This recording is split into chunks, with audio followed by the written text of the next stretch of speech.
Halo semuanya, welcome back lagi di YouTube channel aku. Kenalin lagi, aku Firlin, 20 tahun, sekarang lagi kuliah di Jepang. Lagi rame banget hashtag kabur aja dulu di mana-mana. Aku mau bahas itu dan kebetulan banyak dari kalian yang minta aku buat ngasih pendapatku karena aku lagi kuliah di Jepang juga sesuai sama introduction aku sebelumnya. Tapi guys, mind you, aku di sini baru 2 tahun, tapi aku udah ngerasain banget perbedaan hidupku selama di Indonesia dan selama di Jepang. Tapi aku nggak akan overall membahas country-nya, tapi aku ingin membahas kotanya, yaitu kota di mana aku tinggal sekarang di Jepang. Aku tuh tinggal di suatu kota kecil di Prefecture Oita, namun kota ini tuh jauh banget berbeda sama kota di mana aku berasal, yaitu Jakarta. Dan aku juga ingin membahas ini semua, kabur aja dulu, dari perspektifnya mahasiswa.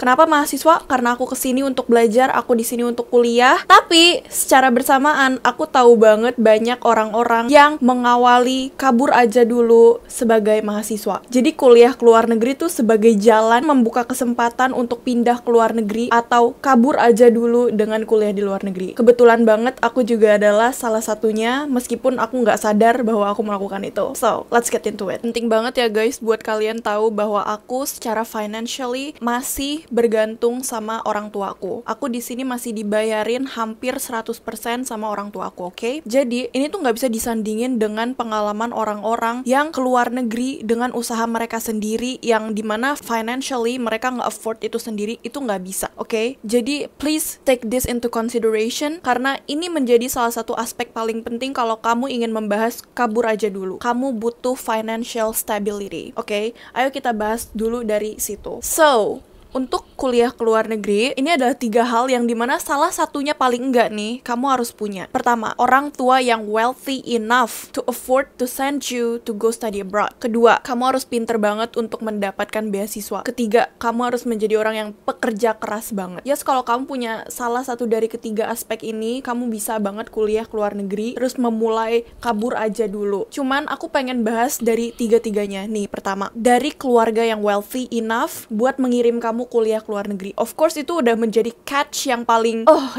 wow banget. Senang ya, maksudnya kayak kamu nggak perlu pikirin tentang financial, apalagi kalau misalkan keluarga kamu mampu, kamu kuliah di luar negeri, kamu nggak perlu kerja keras-keras untuk membayar hidup kamu dan segala macamnya.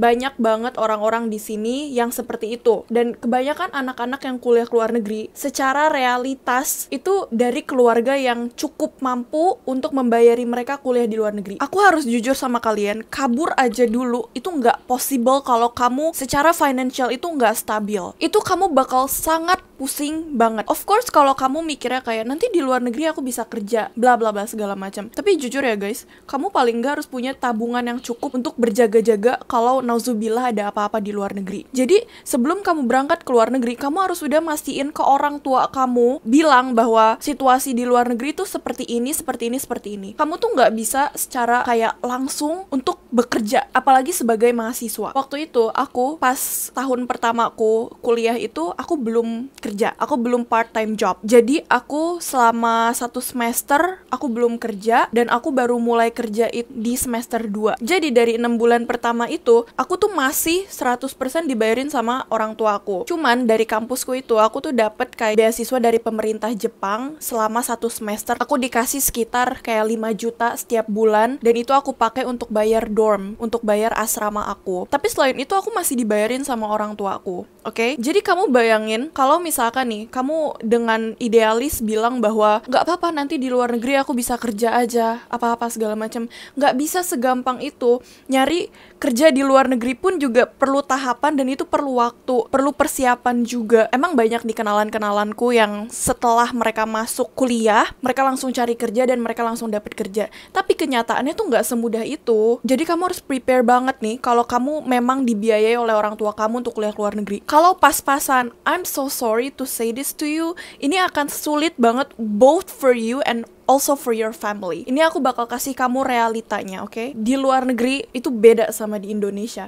Di Indonesia, kamu nggak masak nih misalkan, kamu pengen nyari makan keluar, berapa sih palingan? 13.000. Kalau misalkan kamu di kota-kota yang murah ya, let's say kayak kota pelajar kayak Malang, kayak Semarang, kamu bisa beli makan aja di luar tanpa harus masak. Tapi kalau di luar negeri, kamu nggak bisa kayak gitu. Kalau kamu makan di luar terus, udah boncos kamu dan dompet orang tua kamu bakal boncos. Dan I gotta say this to you, aku banyak kok kenalan yang dimana mereka tuh bayar seluruh kehidupan mereka sendiri di sini. It's possible. I'll say this, it's possible. Tapi, again and again, pasti akan ada sesuatu yang harus kamu korbanin. Apa? 3. Salah satunya, akademis kamu. Kedua, mentality kamu, energi kamu, atau waktu kamu sama orang-orang. Dan kayak kamu juga harus consider ya, bahwa sebagai mahasiswa, kamu tuh punya responsibility sebagai mahasiswa. Kamu ada tugas, kamu ada readings, kamu ada kerjaan ini itu, kerja kelompok. Kamu nggak bisa set aside itu semua, dan dengan idealisnya berpikir, nggak apa-apa nanti aku di luar negeri bisa. Tanpa financial stability, kamu nggak akan bisa hidup tenang di luar negeri. I have to be honest with you with that. Itu kalau misalkan kamu secara mandiri ya. Of course beda lagi kalau misalkan nih, aspek kedua yang tadi aku sebut, yaitu kamu pinter banget sampai kamu bisa dapat beasiswa full. Jadi tuh guys, aku tuh bukan anak beasiswa ya. Aku bukan anak beasiswa yang kayak beasiswa full gitu-gitu. Pemerintah itu enggak. Aku dapat beasiswa dari kampus yang dimana biaya kuliahku tuh hanya dibayar beberapa persennya karena kampusku itu memotong harga aslinya. Jadi let's say misalkan bayar kuliahku per semester itu harusnya 100 juta. Tapi ternyata aku dapat beasiswa segini persen. Jadi aku bayarnya cuman let's say kayak 20 juta gitu-gitu. Nah, kayak gitu tuh misalkan ngobrolin sama orang tua aku, nggak apa-apa nggak kalau beasiswanya begini aja. Tapi kalau misalkan orang tua aku bilang enggak, aku mungkin nggak akan bisa kesini. Tapi kalau misalkan orang tua aku bilang iya, aku bisa gitu. Jadi beasiswa tuh banyak ya jenisnya. Kamu harus pinter-pinter nyari informasinya. Kalau misalkan kamu dapat let's say beasiswa kayak Jerome Pauline, beasiswanya dia itu 100%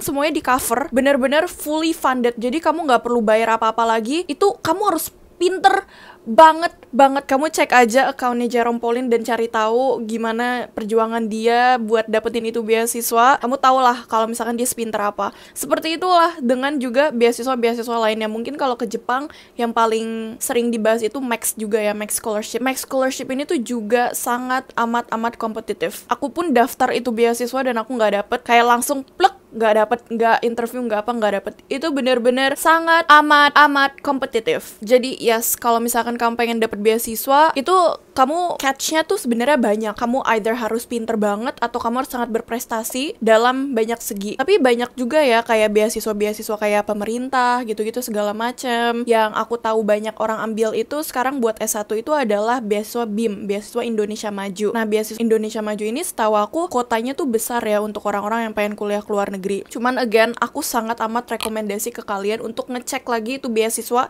dan kalian consider apa beasiswa itu cocok apa enggak sama kalian. Kayak jangan asal ambil beasiswa just because you wanna go abroad, tapi kamu nggak pikirin jangka panjangnya, gimana itu mempengaruhi hidup kamu. Karena kalau misalkan kamu ambil nih beasiswa gitu, kayak beasiswa Indonesia Maju, you are required to go back. Sayangnya nih guys, seperti ini, kamu mungkin di Indonesia berpikir bahwa oke, kalau gue ambil beasiswa pemerintah ini dan gue harus pulang, gue pasti pulang dan gak apa-apa. Saat kamu udah di luar negeri, that mindset might change. I swear to God, saat kamu kuliah di luar negeri dan kamu ada di negara yang dimana semuanya itu jauh lebih baik dari Indonesia, itu mindset kamu bakal gampang banget berubah dan kamu bakal kayak, gue kayaknya mau stay aja di luar negeri. Itu banyak banget terjadi sama awardee beasiswa yang dimana mereka tuh sebenarnya harus pulang, tapi karena mereka di luar negeri, mereka nyaman tinggal di luar negeri yang lebih baik dari Indonesia dalam misalkan kayak infrastruktur atau kayak the systems etc. Mereka lebih nyaman tinggal di luar negeri, sehingga banyak dari mereka yang go back on their words pada janji dan kontraknya dengan beasiswa itu, dan ujung-ujungnya nge-betray the country yang udah ngasih beasiswa itu. Kalau emang beasiswanya nge-required kamu untuk balik atau mengabdi ke negara itu. Aku nggak mau rekomendasiin itu semua ke kalian ya. Kayak jangan just because you wanna go study abroad, just because you wanna travel abroad, just because you wanna be abroad, you sacrifices the scholarship that was given to people yang memang seharusnya untuk pulang ke negara itu. Aku nggak pengen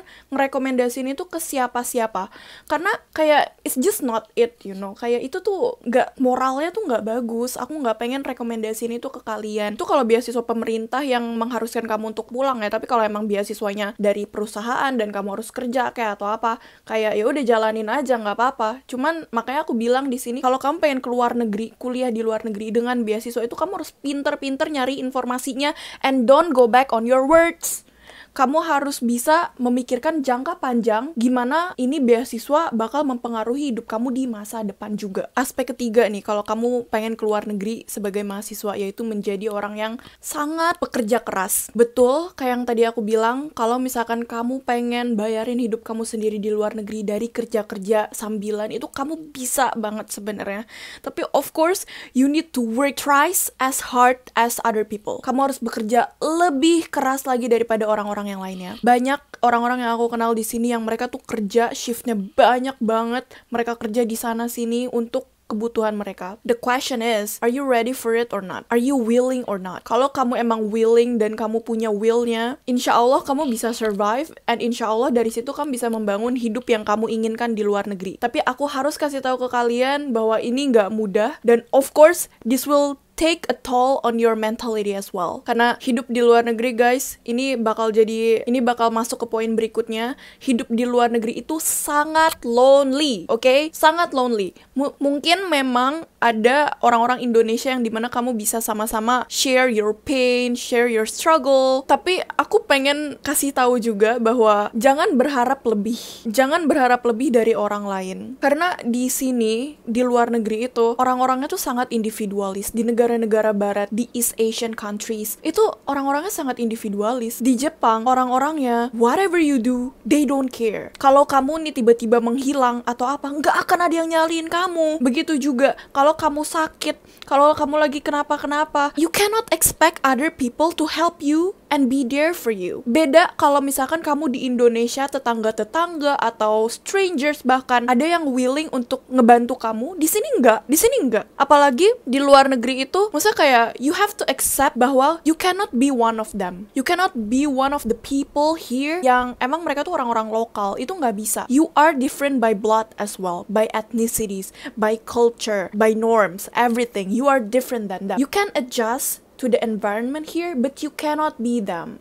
Dan mereka tahu you cannot be them as well. Kecuali kamu memang temenan deket ya sama mereka. Orang-orang yang lain itu nggak akan ada yang peduli banget sama kamu seperti mereka peduli dengan orang-orang lokal lainnya. Itulah yang terjadi sama banyak imigran di luar sana. Karena aku di Jepang juga, aku jadi merasa kayak imigran, yang dimana it's very clear gimana aku diperlakukan di luar negeri sama di Indonesia itu sangat berbeda. Di sini, kamu harus siap menghadapi loneliness dan juga discrimination, bahkan racism, everything. Meskipun kamu nggak 100% merasakan itu ya, kayak misalkan yang nggak seburuk itu, kamu bakal tetap dapat minor discriminations here and there. Kalau kamu nggak bisa menghadapi itu, kamu nggak akan bisa survive di luar negeri dimanapun kamu berada ya. Di negara-negara maju itu seperti itu. Tapi here's the thing, this is what I catch. Aku tuh ngelihatnya kayak racism tuh sebenarnya ada di mana-mana. Di Indonesia juga racism banyak kok, beda aja jenisnya.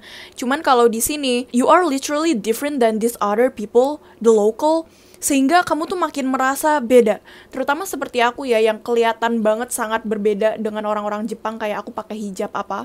Aku tuh punya pengalaman yang dimana waktu aku di Tokyo, atau misalkan kayak aku di public transportation, di kereta, terutama di kereta ya, itu tuh aku pernah yang dimana aku duduk di tengah sini, terus ada kursi kosong nih di samping aku 2, dan gak ada yang mau duduk di deket aku, just because I wear the hijab, just because I look different, okay? Kalau kamu gak bisa menghadapi itu semua, kamu gak akan bisa survive di sini. Makanya kamu harus punya mentality yang kuat kalau misalkan kamu pengen di luar negeri, and it's true. Di luar negeri, kalau kamu gak bisa melakukan apa-apa sendiri, kamu gak bisa bergantung sama diri kamu sendiri, kamu gak punya kedisiplinan yang cukup untuk menghidupi diri kamu sendiri tanpa orang lain, tanpa perlu diingetin orang lain, tanpa perlu disemangatin sama orang lain, tanpa perlu ditemenin orang lain, kamu nggak akan pernah bisa survive. You will not be able to survive kalau kamu sangat bergantung sama orang lain di negara kamu. Misalkan let's say di Indonesia nih, kamu tipe-tipe yang kalau bangun harus dibangunin, kalau misalkan mau makan atau misalkan ngerjain PR atau apa, kamu harus dibilangin dulu, kamu harus yang segala-galanya dibantuin. Kamu nggak akan bisa survive di sini. Serius, kalaupun kamu bilangnya kayak yaudah aku keluar negeri untuk self improvement, jadi nanti aku biarin aja nggak apa-apa di Indonesia, aku nggak apa-apa seperti ini dibantuin orang lain terus, nanti di luar negeri aku belajar sendiri. Sebenarnya nggak apa-apa kayak gitu, banyak kok orang-orang yang kayak gitu. You'll have a lot of hard times. Kalau kamu mau keluar negeri, saranku ya, di negara kamu nih, di Indonesia, kamu belajar dulu, bergantung sama diri kamu sendiri, baru kamu cabut ke luar negeri. Karena di luar negeri situasinya beda sama di Indonesia. Again, kayak yang tadi aku bilang, kamu bakal face a lot of struggles. Dan kalau kamu nggak bisa mandiri, kamu nggak bisa bergantung sama diri kamu sendiri, girl, seriously, kamu bakal kesusahan. Di luar negeri juga, kamu tuh bakal kehilangan rasa sense of belonging. Kamu harus cek satu video aku yang dimana aku ngebahas kehilangan rasa belonging both in Indonesia and in Japan. Kayak aku tuh ngerasa aku tuh bukan part of Indonesia, dan aku juga nggak ngerasa aku belong in Japan. Jadi aku nggak ngerasa belong in anywhere. You'll have to watch this video first, baru kamu bakal ngerti maksud aku seperti apa. Karena itu video aku bener-bener kayak, ini aku bakal ceritain sedikit gimana waktu aku balik ke Indonesia setahun setelah aku tinggal di Jepang. Aku ngerasa aneh banget. Aku ngerasa kayak Indonesia was so very overwhelming. Jakarta, oh my god, aku lahir dan tinggal di Jakarta 90% dari hidupku. 99% dari hidupku aku di Jakarta. Tapi semenjak aku di kota kecilku ini, aku merasakan the best feeling ever of living my life the way I want. Living my life with the highest quality of life. Apa? Aku nggak pernah di catcall di sini. Aku selalu bisa akses alam dengan gampang. Aku di sini nggak ada polusi like at all. Di sini air sangat bersih. Aku pengen ngambil air di air keran buat diminum pun bersih. Jadi bayangin aja, air yang aku minum adalah air yang sama yang aku pakai untuk cuci muka, untuk mandi, untuk wudhu, segala macem. Terus kayak di sini aku bisa menjadi diriku sendiri tanpa harus dijudge sama orang lain. Saat aku pulang ke Indonesia, ke Jakarta, aku ngerasa semua itu sangat berantakan. Sorry not sorry Jakarta, but you are cluttered. Sangat berantakan, sangat disorganized, sangat overwhelming for me to be there. Dan truly, I am a Jakartans, okay? Aku adalah orang Jakarta Tulen yang dimana aku hidup di situ most of my life. Dan aku merasa bahwa wow, Jakarta ternyata kalau dilihat dari perspektif outsider, Jakarta tuh memang keras dan bukan untuk pemula. Bener, itu bener banget. Aku baru ngerasain itu banget setelah aku cabut dari Jakarta terus balik lagi. Dan ya, dari situ tuh kamu bakal merasa kayak you're losing sense of belonging here and there. Kamu bakal ngerasa kamu tuh, aku tuh siapa? Aku tuh orang apa? Karena kamu nggak tahu kamu tinggal di mana, kamu nggak tahu apa yang kamu inginkan. Jadi kamu bakal terus-terusan anxious, kamu bakal uncertain sama banyak hal di hidup kamu. Kamu juga bakal constantly anxious of everything. Kalau dari aku ya, terutama itu kayak keadaan keluarga kamu, teman-teman kamu di Indonesia. Kamu bakal terus mikir kayak gimana ya keluargaku di Indonesia. Kayak takutnya nanti keluargaku kenapa-napa, tapi aku nggak tahu. Kalau misalkan, karena mereka nggak mau buat aku khawatir seperti itu. You will feel anxious most of the time, okay?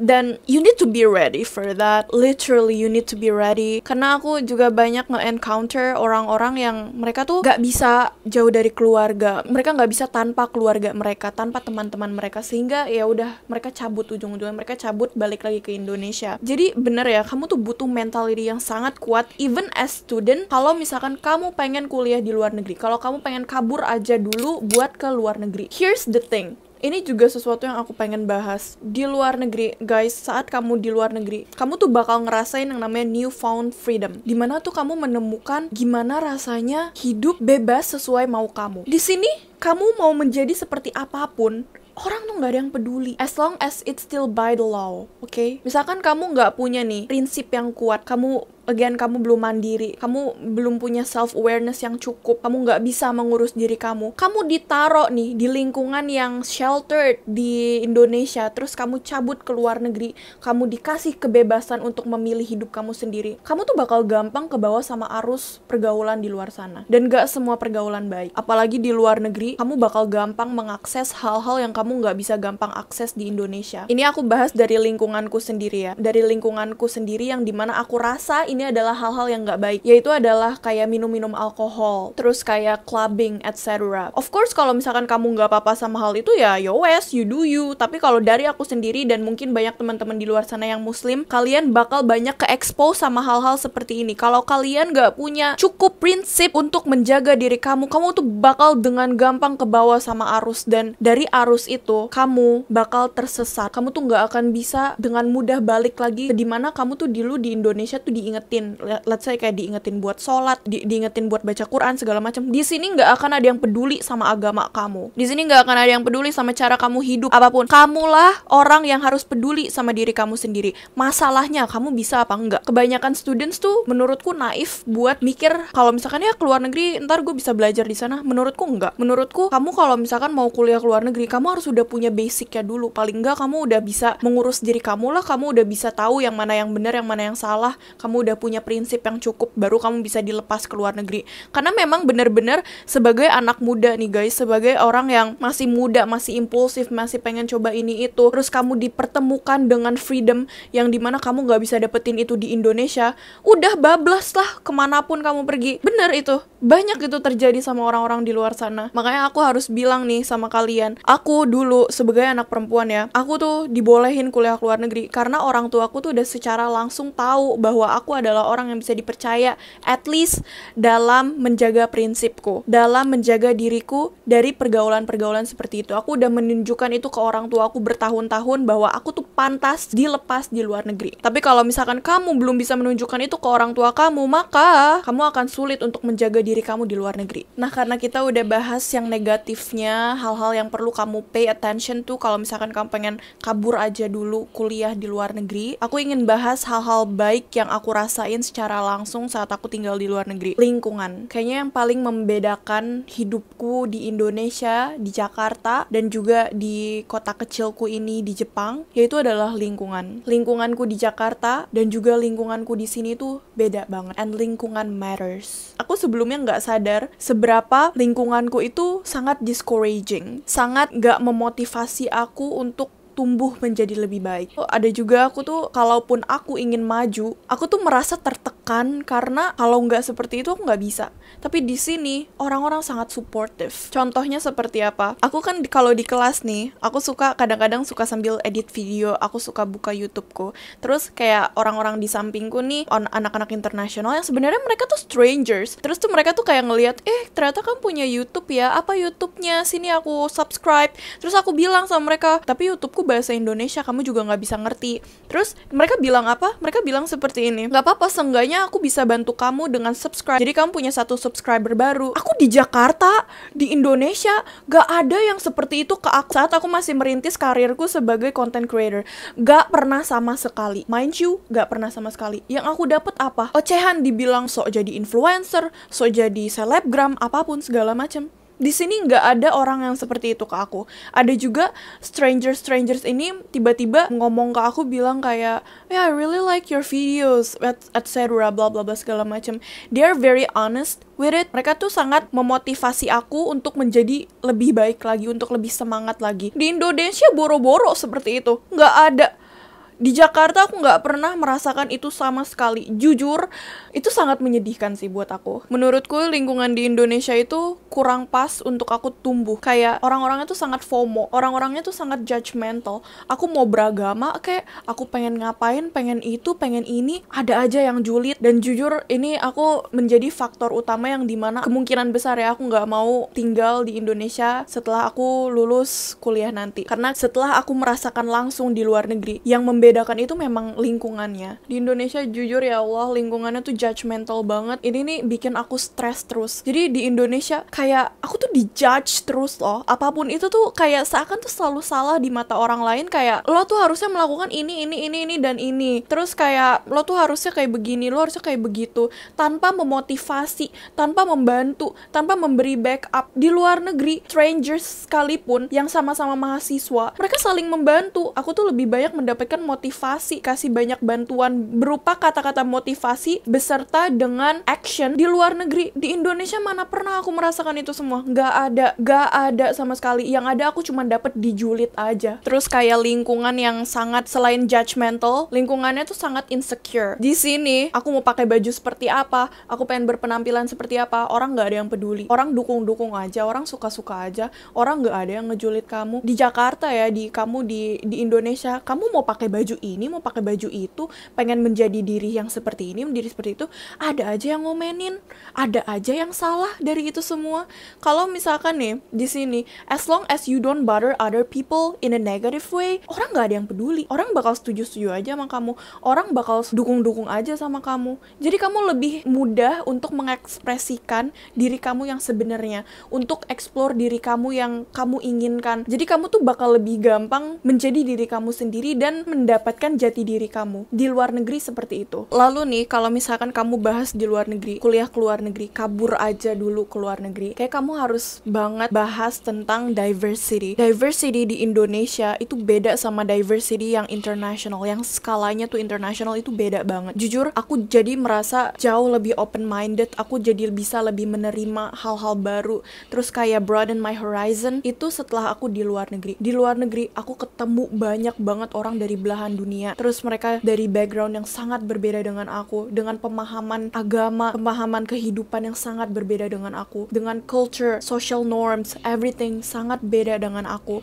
Tapi secara bersamaan, kebanyakan dari orang-orang yang aku temuin ini, mereka tuh sangat bisa toleransi, mereka tuh sangat bisa mengajari aku bahwa meskipun kita berbeda, kita bisa saling menghormati satu sama lain. Jujur, aku merasa ini adalah hal terbaik yang bisa aku rasakan setelah di luar negeri, karena bener-bener ya, ini tuh broaden my horizon so much, yang dimana tuh aku merasa bahwa aku tuh gak mau let go of this diversity. Kalau aku pulang ke Indonesia, diversity ini tuh akan hilang. Memang benar, di Indonesia itu kita tuh dari banyak suku yang berbeda dengan culture yang sangat banyak juga. Of course, I'm so proud of being Indonesians, okay? Cuman secara bersamaan di Indonesia tuh aku merasa, gimana ya, bahasanya tuh sulit gitu. Di Indonesia tuh diversity-nya ya simply beda aja sama diversity yang ada di luar negeri. Dan aku merasa jauh lebih nyaman di-expose sama diversity yang di luar negeri ini. Terutama when it comes to pemahaman agama. Aku pasti bakal bahas ini di video lain, cuman aku masih bingung gimana caranya aku bisa ngebahas ini tanpa menyinggung kayak sisi agama atau apa, karena aku nggak pengen bahas agamanya itself, aku pengen membahas praktiknya secara sosial. Tapi well, anyway, ngerasa kayak aku udah mencicipi nih gimana caranya orang-orang bisa open-minded, bisa saling supportive, tapi secara bersamaan open-minded dengan perbedaan itu. Aku kayak, I don't wanna let go of this is nice,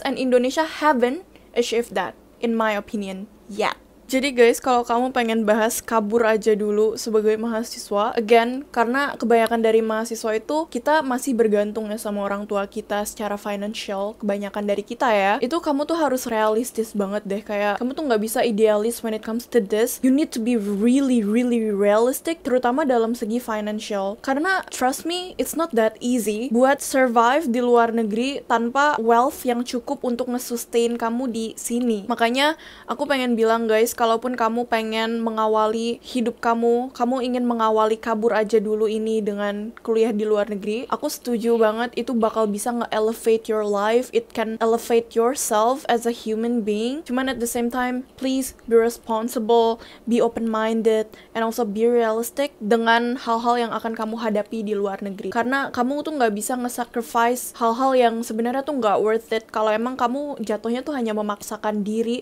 dan juga memaksakan orang tua kamu untuk membayari kamu di sini. Karena kayak contohnya aja ya, aku pernah cerita juga kok soal aku dengan UBC di Kanada. I let go of my favorite university, of my dream university, karena it's just simply impossible for me to be there financially. Financially, it's impossible for me to sustain my life there, karena it's crazy expensive.